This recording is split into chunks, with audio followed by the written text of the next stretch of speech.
Hello, my beautiful friends. It is snowing like crazy here, and I am freezing, so I'm all bundled up. But I wanted to talk to you about a conversation that I had yesterday.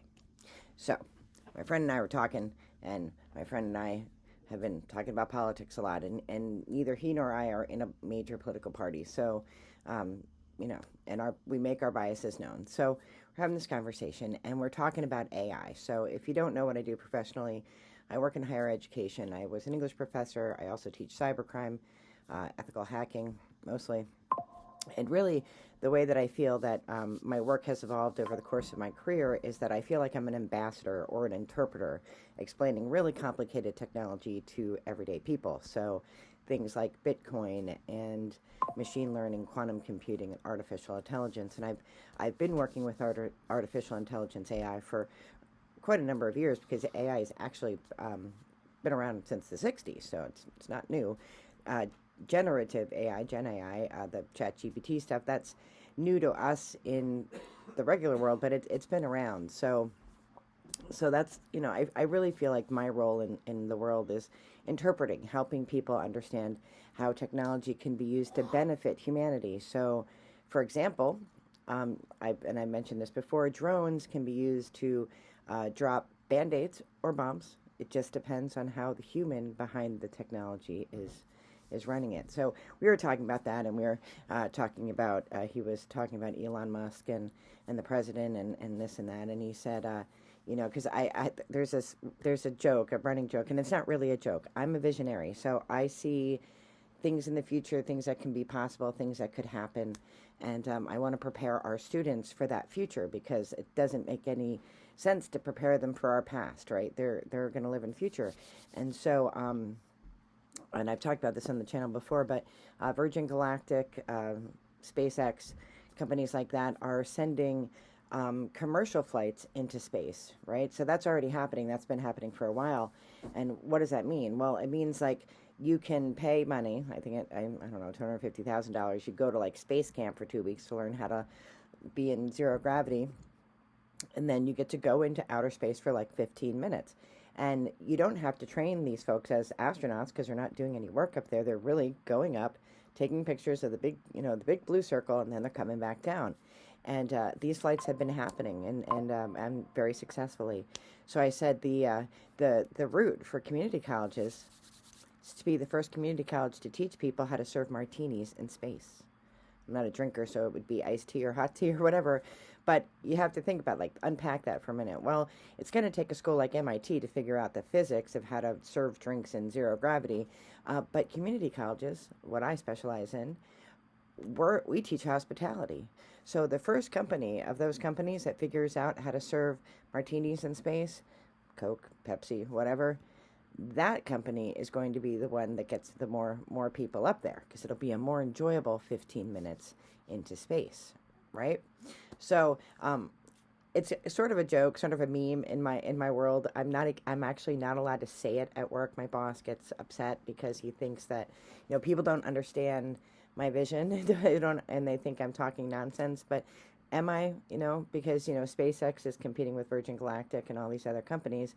And in a competitive market, the way that it works is the one that has the best value and the best deal is going to be the one with the more customers. And I always think Richard Branson, who is the fellow behind Virgin Galactic, he had done a few years ago a YouTube video called A Letter to My Grandchildren, and it was all about how space is the new frontier. And when I watched that back then and the first time, like I had tears in my eyes because I thought, wow, my kids and my grandchildren, if I ever have any, they're going to go to space the way we go to Disney. They're going to go up there. They're going to take pictures. They're going to, they're going to have field trips up to space like that, because when you think about like air travel, and airplanes, not everybody could afford to go on an airplane when that first came out.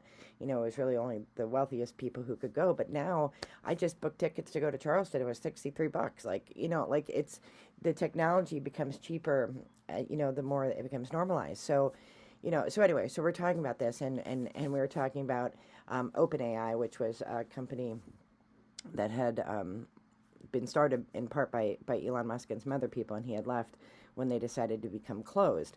And I'm a huge champion of openness. So I have been an open educational resource instructor for years. I mean, partly because I teach classical literature, and that's all in the public domain, so I don't really have to worry about copyright too much. But even my own stuff, I have published into the open world, and that was because years ago, about 8 years ago now, I put together a textbook for my students in women's literature, and I didn't get paid much at all, but the students had to pay this enormous fee for this book, and I'm like, oh my goodness, and most of these students weren't English majors. They weren't ever going to read this book again, and they had to pay all this money for this book, and I thought, that's just ridiculous. And so at the time, there was a free platform called Wikispaces, so I put all of my content for all of my classes, from tech writing, English 1, composition, up through romantic, Shakespeare, blah, blah, blah, put it all on a Wikispace, and I created it so that all of the resources were available and students could get them for free. And what happened was that my friends who are missionaries in Sierra Leone, they couldn't get textbooks in to the country because there's all this, stuff that all these bribes you have to pay just to get equipment into third world countries because the corruption is so bad. So I said, well, do they have internet? And believe it or not, in third world countries, their phones, they have, they're not the latest, greatest smartphones, but they have smartphones. They could get the wiki spaces because they had phones. So it was easier to get them content that way, and the teachers over there could use it. So I have been a proponent of open educational resources, open science. My good friend John Claude Bradley, who unfortunately was a visionary way ahead of his time, and took his own life because he was, the chemical society. He was an organic chemist. He had a few patents for nanotechnology and things like that, but he championed open notebook science, which is publishing all of research out in the public so that others can take the research and then build on it, because this is a whole rabbit hole about, we pay for research in four-year institutions and research institutions, and then we have to pay again to read it. And then in order to get that money, you have to publish in a journal, but you don't want to exactly publish how you did the experiment because you really don't want others to duplicate it, or they're going to get your money. So it's this ridiculous system. And he said we shouldn't do that. We should just all publish in the open, and we should all share so that we can, solve problems, quickly. And he was just really ahead of his time. So so I've been a champion of open notebook science and open educational resources and openness and OpenAI. I was a champion of that, and I'm a champion of using technology to benefit the good of the world. So my friend and I were talking, and he says, well, it doesn't matter because Elon Musk would never hire you anyway. I'm like, what are you talking about? I mean, other than I don't live in any of the places where he has stuff, and I think he's one of those guys that really believes you have to be on, in person. I mean, I feel like I could operate from the International Space Station. The kind of work I do is mostly online. But I'm like, is that what you mean? Like, I don't live close enough, and I'm really a good candidate for remote working? He's like, no, because DEI is dead. I'm like, what? It's like, well, DEI is dead. They've changed all the laws, and now DEI is dead. I said, DEI is not dead. DEI is not a policy. Let me put it this way.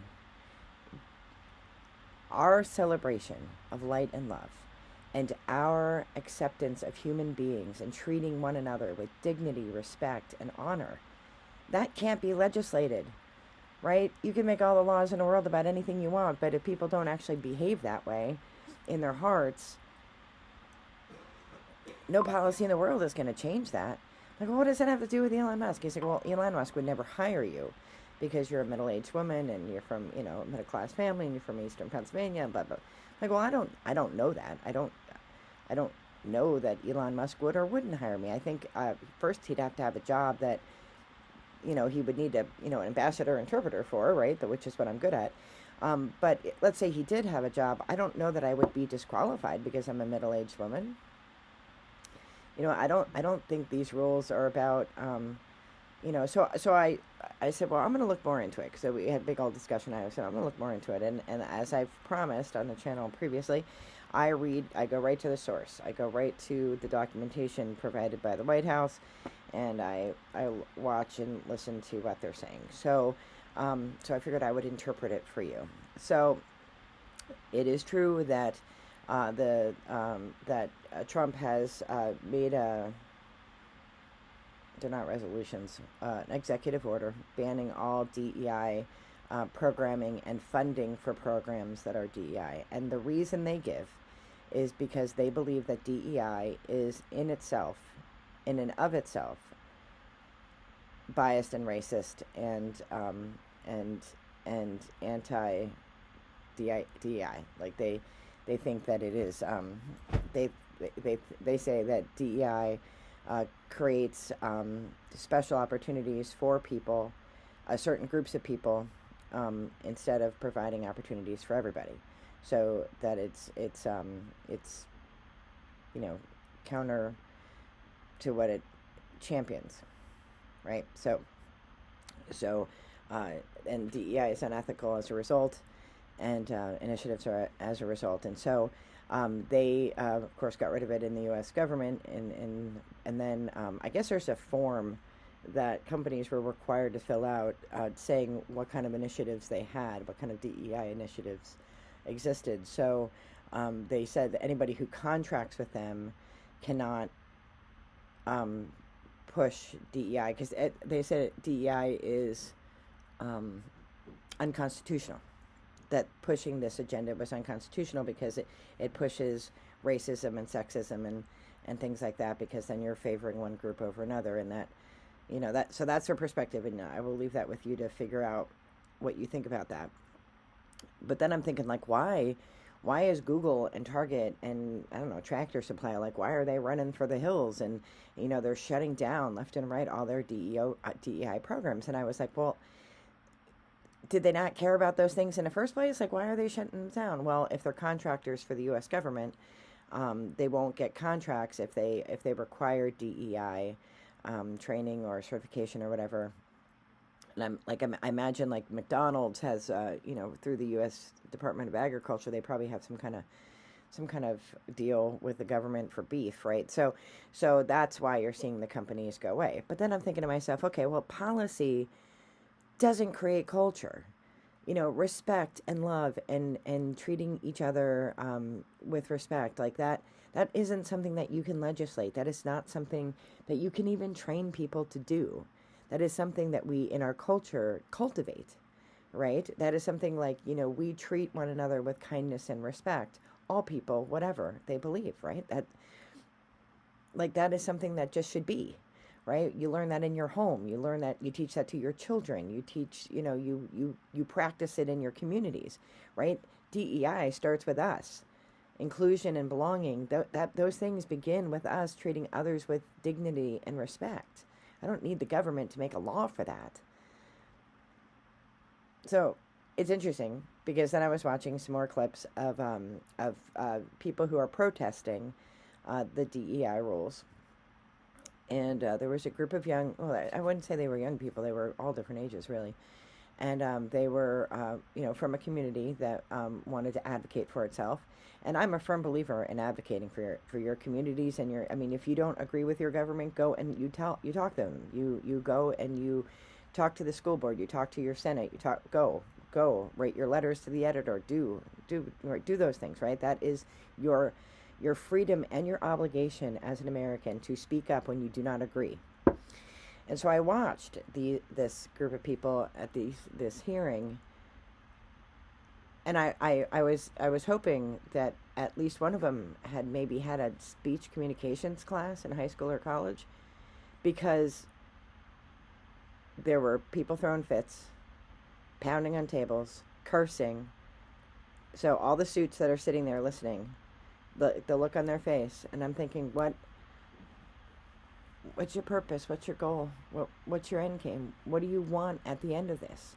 If what you want at the end of this is for them to listen to you and to not vote or vote for whatever it is you want them or not want them to vote for, this is surely not how to go about it.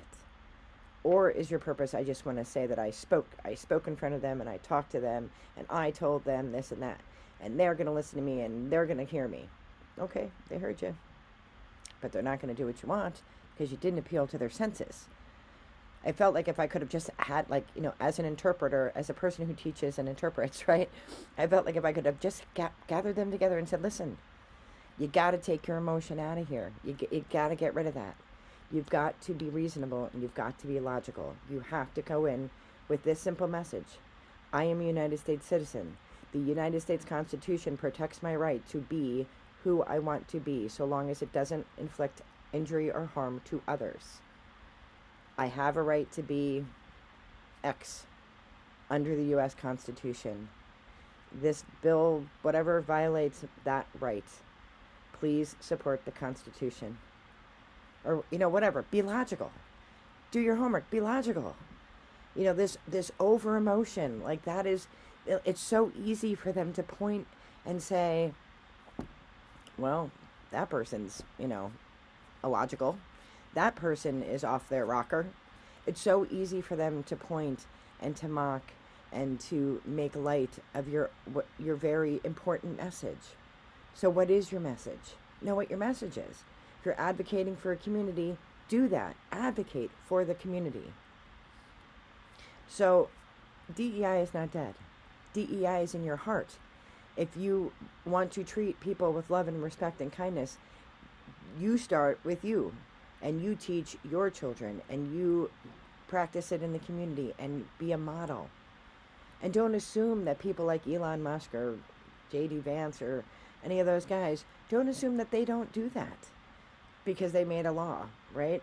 They think that the DEI practices are unconstitutional. That is their right as Americans to believe that, and it is your right to disagree with them. What can you do in your seat to get them to see that DEI was never about giving one group more privilege than others? It was about giving access to people who don't have access. How do we make everything accessible for everybody? How do we make sure that schools in rural Virginia have those students have the same opportunities as students in affluent areas of North Carolina, right? How do we do that? And is that a DEIB initiative, or is that just a better schools initiative? Or is it better communities, right? Like, what is it that we want to happen at the end of the day? We want everybody to be treated with kindness and fairness, and for everybody to have access to the American dream, so that all of us can live lives in pursuit of life, liberty, and happiness. So, DEI is not dead. It lives in your heart. Elon Musk, who I can't imagine watches, YouTube videos like this, although I think he does watch Aspen Golden. He may, in fact, watch some other YouTubers that I watch. Sam Hyde, I don't know. Like, sometimes I hear quotes and I think, is he watching Sam Hyde? But anyway, I don't know that he watches this kind of stuff because, Celtic spirituality has always been egalitarian. We never had the duality that exists in other religions. So in Celtic Christianity, men and women have always been equal. Everybody had access to education. Everybody had equal access, regardless of your economic status. So, the duality, that dual culture isn't part of Celtic spirituality. So, it's something that, we have to, always contend with because it's what the rest of the world believes. But as a Celtic spiritualist, I don't see the duality. I see logic and reason, underpinned with love and light, right? We can all agree to disagree. We can all agree to look at things differently. We can all agree to champion love and friendship, integrity, and honesty. Those are things that we can do every day, and no law in the world can stop you from doing that. I am wishing you all the very best in light and love. Be well. Keep your wits about you.